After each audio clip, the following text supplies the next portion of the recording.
घर में तुम लीन हो। महाराज दुनिया के लोग नहीं समझते कि शंकर पर जल चढ़ाने का क्या लाभ है।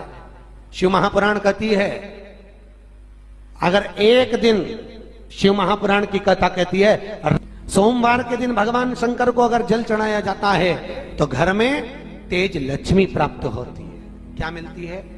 तेज लक्ष्मी। कर बैठी थी, उनके नेत्र से अश्रु गिरा।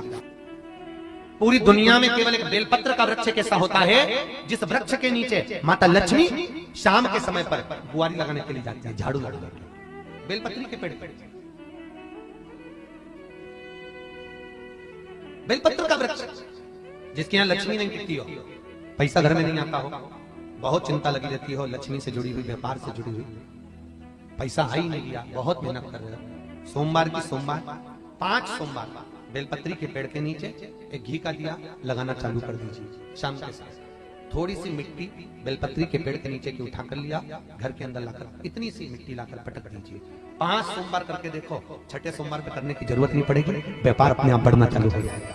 लक्ष्मी शाम के समय पर प्रतिदिन बेलपत्र के पेड़ के नीचे बुआरी लगाना। शंकर भगवान की प्रियता बेलपत्र। पहले भी कथा में कहा, फिर कहते हैं,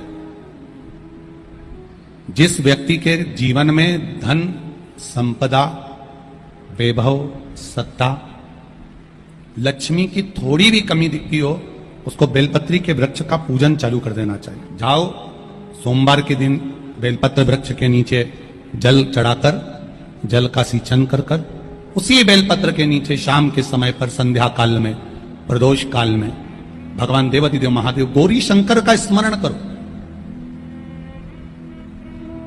बेलपत्र की जड़ की ओर, बेलपत्र की तना की ओर, बेलपत्र के वृक्ष की ओर तुम्हारा मुख हो।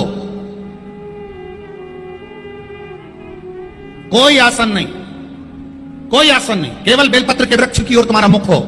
जहां बेलपत्री का वृक्ष है उसके नीचे बैठकर, उसकी छाया में, उसकी ओट में पंचाक्षर मंत्र नमः शिवाय, या फिर षडाक्षर मंत्र ओम नमः शिवाय, या फिर श्री शिवाय नमस्तुभ्यम का स्मरण कर कर अपने हृदय की बात गौरी शंकर से, महादेव से कहे। शिव महापुराण की कथा कहती है 7 दिनों में एक दिन सोमवार का ऐसा होता है जिस दिन 33 कोटि देवी देवता बेलपत्री के वृक्ष के नीचे बैठकर भगवान शंकर और पार्वती का स्मरण करते हैं और शिव पार्वती उनकी झोलियां खुशियों से भरते हैं। देवता भी जिनका भजन कर रहे हैं वो बेलपत्री के वृक्ष के नीचे। लक्ष्मी, मां लक्ष्मी भी बेलपत्र के वृक्ष के नीचे निरंतर विराजमान होती है।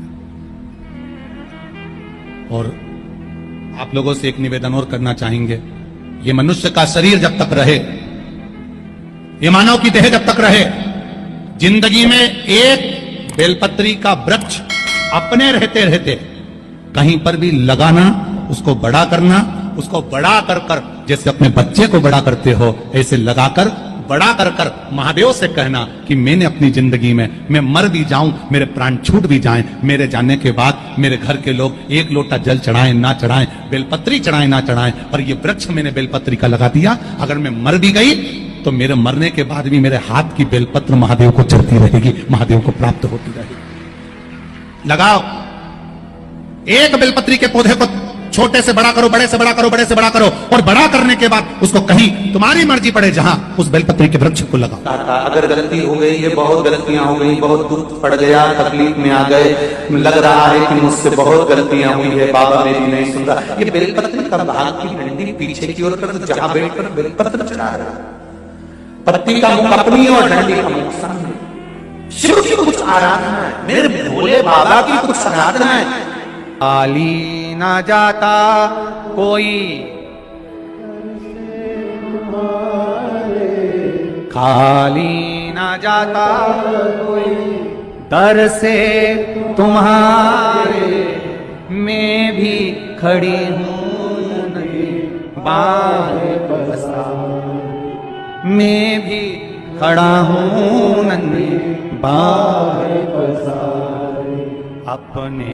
बैसाख के महीने में तो आपको अगर शरीर में कहीं पथरी भी आ गई है ना, कहीं नेत्रों में अगर ज्योति कमजोर पड़ रही है, जाले पड़ने लगे, चश्मा बढ़ने लगा, रात को आंखों में जलन होने लगी, रात को नींद नहीं आ रही है, तो बैसाख के महीने में जो दुर्वा होती है, इस दुर्वा को तोड़ लाओ।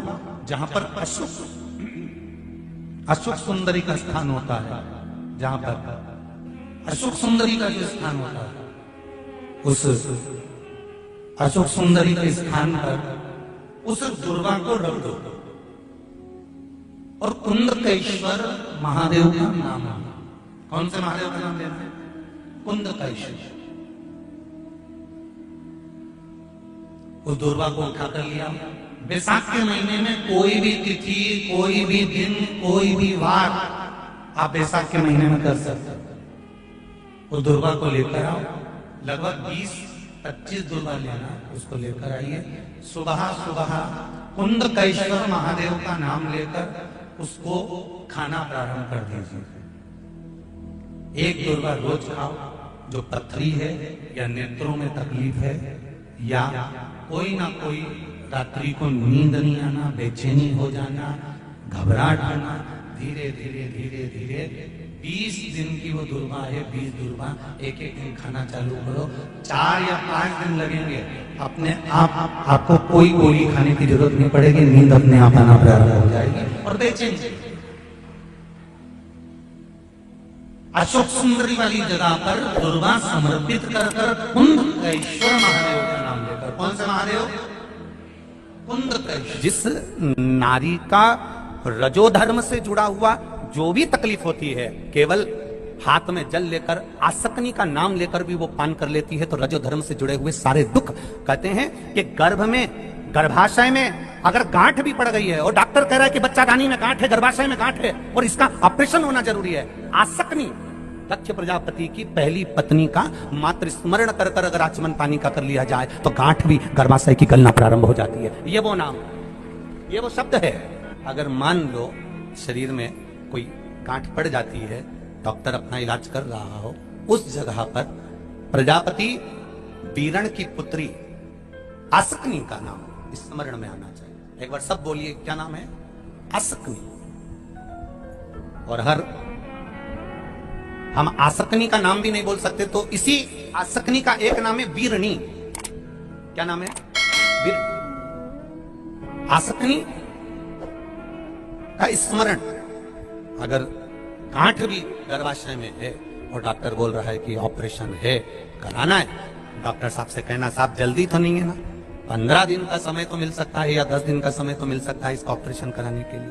फिर आसक्ति का नाम लेकर शिव जी की शिवलिंग पर जब हम बेलपत्र समर्पित करें तो ये डंडी का मुख जब हम शिव जी को चढ़ाते हैं तो इस डंडी का मुख हमेशा हम उधर रखते हैं। अब की बार आसक्ति का नाम लेकर जब हम शंकर भगवान को बेलपत्र समर्पित करेंगे तो ये डंडी का मुख शिवलिंग पर अपनी ओर रखेंगे और उसी बेलपत्र को चढ़ाकर जल समर्पित कर कर आचमन कर कर उसी बेलपत्र को लाकर घर के द्वार को पूरा खोलकर घर के अंदर प्रवेश कर कर घर के बाहर स्मरण को, शिव को याद करते हुए उस बेलपत्र को चबा चबा कर खाना प्रारंभ करिए। 10 दिन मांगिए आप, ये 10 दिन के बाद मैं ऑपरेशन कराऊंगी, मना नहीं, पर एक बार मैं मेरे महादेव का नाम का स्मरण करना चाहती हूँ, एक बार शिव तत्व को जान। क्या नाम है? जम के बोलो, नाम बोलो फिर से। आसक्ति। इस नाम की मूलता का स्मरण करिए। वीरणी आसक्ति। जैसे गणेश जी की 2 सूंड होती है, एक राइट सूंड का गणेश, एक लेफ्ट सूंड का गणेश।